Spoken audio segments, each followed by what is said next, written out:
Let's boost your English skills.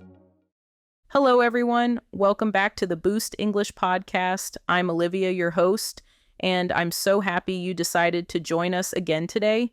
Every episode, we explore a new topic to help you sharpen your English skills while having fun. So, how's it going, David? It's going great, Olivia. Thanks for having me back again. I really enjoyed our last chat, and I'm excited to keep this momentum going. How are you feeling right now? I'm feeling good. Actually, I had a busy morning dealing with some errands, but I grabbed a nice iced latte on my way here, which boosted my energy. By the way, you look cheerful. Did something special happen? Not really special, just got a full night's sleep for once, which is always nice. I had an early morning run, so I'm wide awake, and I'm thrilled to be back in the studio. It's starting to feel like a second home. I know what you mean. My commute here has become part of my routine. It feels almost comforting. By the way, I was thinking about what we could talk about today. We've had some fun topics before, but this one might be especially intriguing. Intriguing? You've piqued my curiosity. What did you have in mind? Well, today's main topic is how to spot a liar. Sounds dramatic, I know, but we'll talk about clues, body language, and tips for identifying when someone might not be telling the truth. While you listen, you can practice English and learn new phrases. That's actually pretty fascinating. So many people wonder how to catch dishonest statements. I used to be clueless about it. I'm definitely not an expert, but I've read a few articles and watched some interesting interviews on this. All right, let's start by asking, why do people lie in the first place? Of course, there are many reasons. Some do it to avoid trouble, others do it to manipulate someone or to protect themselves from embarrassment. That's true. People might lie to avoid conflict or make themselves look better. Sometimes it's not even a big lie, just a tiny twist of the truth. But it can still cause misunderstandings, right? Absolutely. A little lie can lead to bigger issues if it's repeated or if someone feels betrayed. One basic tip I've read about is paying attention to inconsistencies in what the person says. If their story changes, that can be a red flag. Yes, I've noticed that too.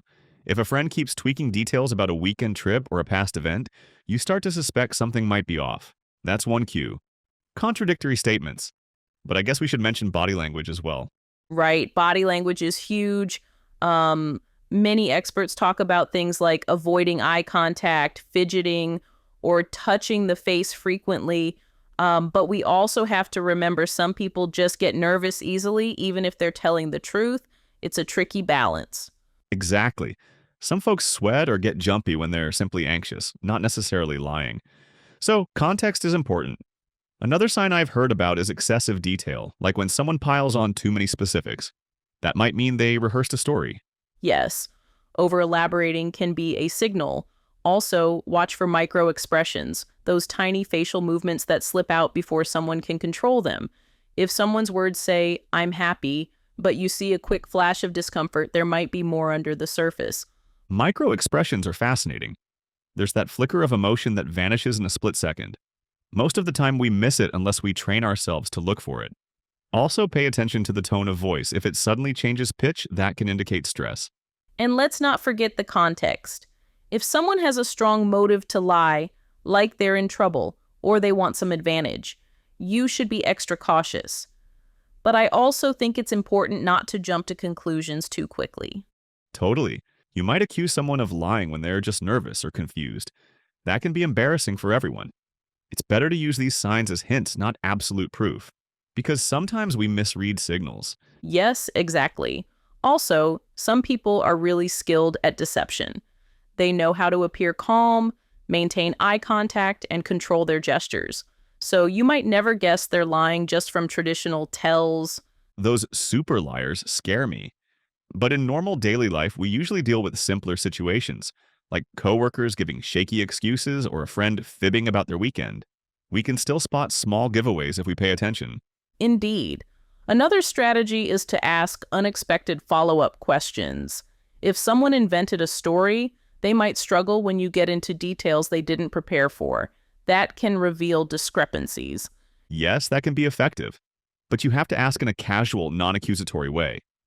Otherwise, they might become defensive or hostile, and you won't learn anything new. Gently probing can be very revealing.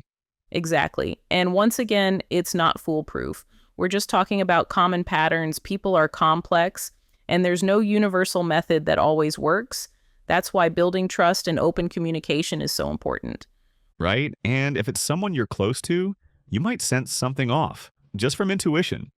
Maybe you notice their usual mannerisms seem forced, but for people you don't know well, you rely on these external clues more. That's a good point. With close friends or family, you often detect changes in personality or mood. With strangers, we only have surface observations. It's a bit like detective work, but we have limited data. Detective work indeed.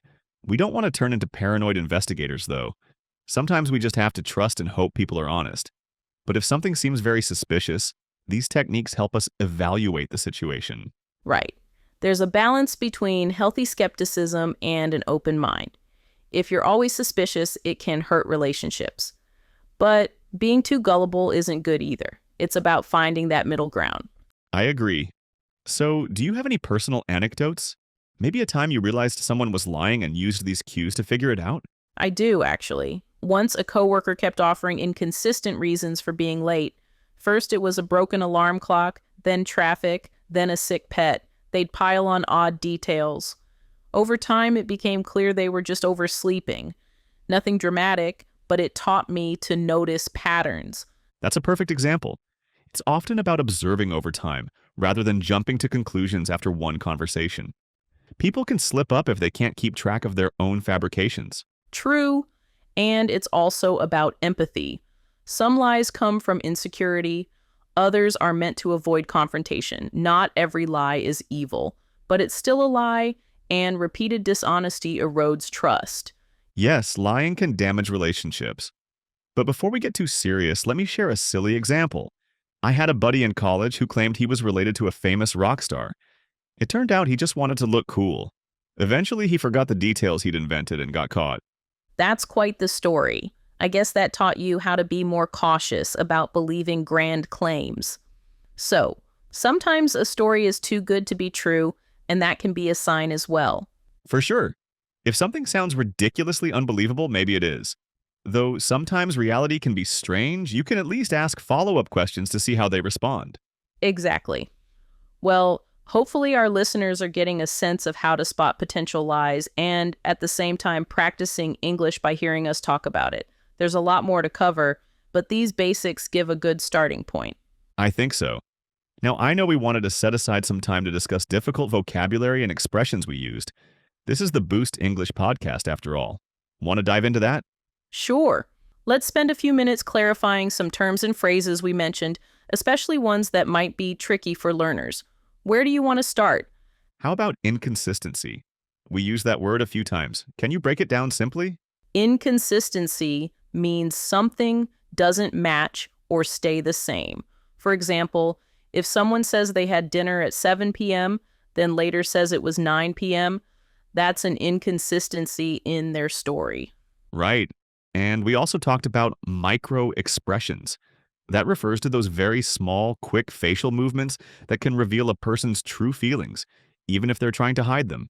Exactly. A micro expression might be a tiny frown or a quick raise of the eyebrow that appears for less than a second. They can indicate surprise, anger, sadness, or other emotions. We also mentioned subconscious. In simple terms, it's a part of your mind that influences your behavior without you being fully aware of it. So sometimes liars give away clues subconsciously. Yes, that's a good explanation.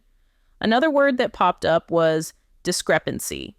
It's similar to inconsistency. A discrepancy is a difference between two pieces of information that should match but don't. And there's manipulate or manipulative. To manipulate someone is to cleverly control or influence them, often in an unfair or dishonest way. Correct.